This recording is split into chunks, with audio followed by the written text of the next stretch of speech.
Powerloom মেরামত করতে গিয়ে বিদ্যুৎস্পৃষ্ট হয়ে মৃত্যু হলো এক যুবকের। দীর্ঘদিন ধরে পাওয়ারলুম মেরামত করে সংসার চালাতো শান্তিপুরের রাজাপুরের এক যুবক রতন দত্ত। বয়স হবে আনুমানিক ৩৮ বছর।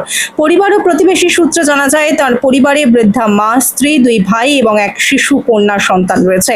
এছাড়াও জানা যায়, কাল সন্ধ্যা নাগাদ শান্তিপুরের পটেশ্বরী তলায় একটি পাওয়ারলুম সারাতে যায় ওই যুবক। হঠাৎ অসাবধানতাবশত তিনি বিদ্যুৎস্পৃষ্ট হয়। এরপর যার বাড়িতে পাওয়ারলুম সারাতে গিয়েছিল ওই যুবক, তারা তড়িঘড়ি করে তাকে শান্তিপুর স্টেট জেনারেল হাসপাতালে নিয়ে আসে। কর্তব্যরত চিকিৎসক তাকে মৃত বলে ঘোষণা করেন।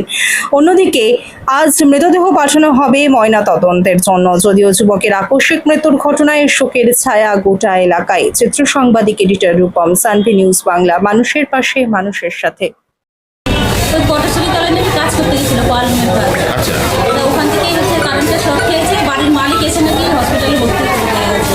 কখন ঘটেছে এই ঘটনাটা? এই ঘটনা মানে সন্ধ্যে 7টা সাড়ে 7টা নাগাদ হয়তো হবে। উনি কি পাওয়ারলুমেরই কাজ করতেন? হ্যাঁ, পাওয়ারলুমেরই।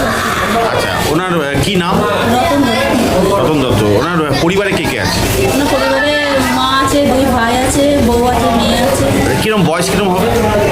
রতনের আনুমানিক আর কি? আনুমানিক কত?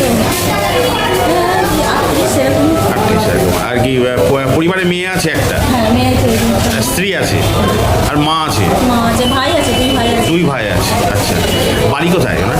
বাড়ি ওই যে সাহানিকারি পাড়া রাজাপুর। রাজাপুর। আচ্ছা, আপনি কে হন? আমি আমার ভাসুরের জামাই। মানে পরিবারের মধ্যেই পড়ছেন। আপনার নাম? আমার নাম সবিতা সেন। আপনার বাড়ি?